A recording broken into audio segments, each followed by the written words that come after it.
2015 ప్రియమైన సీత గారి దుపాటి హరిబాబు రాయి ఉభయ కుశలు.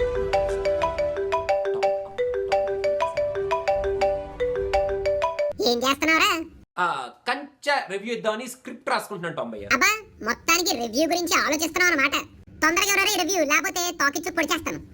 భయ్యా కంచె రివ్యూ నేను ఇస్తాను కానీ నువ్వు రాజుగారి గది అన్న టైటిల్ విన్నావు టొంబయ్య? రాజుగారి గద ఇదేం టైటిల్ రోయ్? ఎంత విచిత్రమైన టైటిల్ పెట్టాలన్నారు కనిపించిందిరా. భయ్యా అసలు టైటిల్ పేరు వినగానే కనిపెట్టేస్తావు అనుకున్నాను నువ్వు. ఈ టైటిల్ పెట్టింది మన క్రియేటివ్ జీనియస్ ఓంకార్ అన్నయ్య. వామ్మో, ఓంకార్ కాన్సెప్ట్ ఇది. ఒరేయ్, ఆట ఛాలెంజ్ సెట్స్ వదిలేసి కంపెనీసి గదుల్లో డాన్స్ కాంపిటీషన్ ప్లాన్ చేస్తున్నాడా? భయ్యా ఇది డాన్స్ కి సంబంధించింది కాదు. డాన్స్ కాదా? అయితే కంపెనీసి రియాలిటీ షోనా? కోటలో రాని కొండవీటి రాజా సీక్వెల్? అబ్బా కాదు భయ్యా. వామ్మో, ఒరేయ్ అసలే గది అంటున్నావు, కంపెనీసి బిగ్ బాస్ ఏం ప్లాన్ చేయట్లేదు కదా మన ఓంకార్ అన్నయ్య? నేను తట్టుకోలేనురా బాబు. భయ్యా ఇది రియాలిటీ షో కాదు భయ్యా, ఇది ఒక సినిమా తీస్తున్నాడు. సినిమానా? మొన్నే కదరా జీనియస్ తీశాడు, మళ్ళీ ఇంకో సినిమా ఏంటి? ఎంతకీ ఎవర్రా రాజు? ఎంఎస్ రాజా, దిల్ రాజా, లేకపోతే కృష్ణరాజా? అబ్బా వీళ్ళెవరు కాదు భయ్యా. అయ్య బాబాయ్, కంపెనీసి పుల్ రాజు కాదు కదా? భయ్యా పుల్రాజ్ ఎందుకు అవుతాడు భయ్యా? మరి దరిద్రంగా నాకు తెలియదు భయ్యా రాజవరు.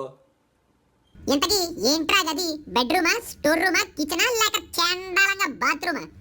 భయ్యా నాకు ఆ రాజవరో తెలియదు, ఆ గదేంటో తెలియదు నాకు. సర్లే, ఆ గదేరైతే మనకెందుకులే గానీ ఇంతకీ ఏముందిరా గదిలో? చిన్ని కృష్ణ ఫోటోనా? చిన్ని కృష్ణ ఫోటో ఎందుకు ఉంటుంది భయ్యా? చిన్ని కృష్ణ ఫోటో ఎందుకు ఉంటుంది మరీను? ఆ గదిలో ఏముందో తెలియదు.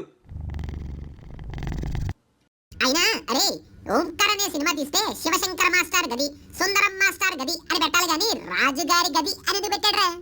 రాజుగారి గది అని టైటిల్ ఎందుకు పెట్టాడు తెలియదు భయ్యా. నాకు తెలిసింది ఏంటంటే ఇది ఒక హారర్ కామెడీ థ్రిల్లర్ సినిమా. అది బాబోయ్, అంటే ఫస్ట్ సినిమాలో ఒక్క జానరే సరిపోలేదని ఇప్పుడు ఏకంగా మూడు జానర్లతో సినిమా తీసాడా? అయినా కామెడీ అని నువ్వు ప్రత్యేకంగా చెప్పక్కర్లేదురా. సినిమా చూసిన తర్వాత ఆడియన్స్ ఫీల్ అయ్యేది ఎలాగో అదే. భయ్యా నీకు ఎటకారం బాగా ఎక్కువైంది. అసలు ఈ సినిమాకి స్టోరీ ఎవరు రాశారు తెలుసా నీకు? ఓంకార్ అన్నయ్యకి స్టోరీ ఎవరు రాస్తారా? మన చిన్నన్నయ్య రాసుంటాడు.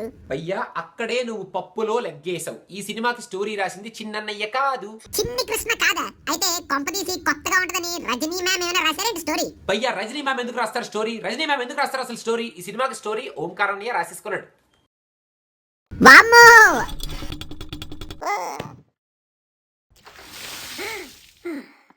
అబ్బో చచ్చంపో, స్టోరీ మన అమ్మేదేనా? అయితే సినిమాలో యాక్ట్ చేసిన వాళ్ళందరి చేత లాస్ట్ లో ఎంఎంఎస్ రిక్వెస్ట్ ఉంటాయి రోయ్.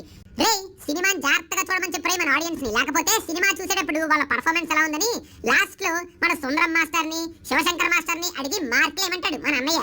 నా వల్ల కాదురా బాబరే, నా వల్ల కాదురా రే. రాజుగారి గది, రాణిగారి మది, కోట పక్కన నది, ఏంట్రా నాకు ఈ విధి? అరే చిచ్చి, నా వల్ల కాదు రే, నా వల్ల కాదు, నా వల్ల కాదు.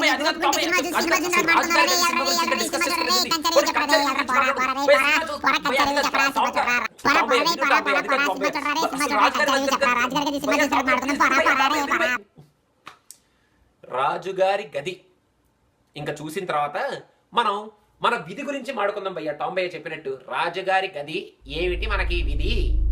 లా లా లా లా